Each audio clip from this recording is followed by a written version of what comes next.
Resort villa project RERA के दायरे में निवेशकों को राहत, निवेशकों को मिलेगी कानूनी सुरक्षा, रेवेन्यू शेयरिंग मॉडल पर भी नजर। Rajasthan real estate regulatory authority ने एक फैसले में स्पष्ट कर दिया है कि रिजॉर्ट और होटल प्रोजेक्ट जो स्थायी लीज समझौते के तहत विला या यूनिट की बिक्री करते हैं और निवेशकों को रेवेन्यू शेयरिंग का प्रस्ताव दे रहे हैं को अनिवार्य रूप से रेरा में रजिस्ट्रेशन कराना होगा।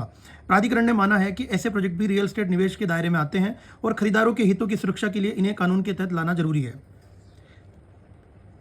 अब ये समझते हैं कि क्या है ये मॉडल। स्थायी लीज एकत्रीकरण एग्रीमेंट यानी PLAA मॉडल जो है उसमें डेवलपर जमीन रिजॉर्ट यूनिट्स को लीज पर देकर निवेशकों से पैसा जुटाते हैं। निवेशकों को तय या अनुमानित रेवेन्यू शेयरिंग किराया मुनाफा का वादा किया जाता है।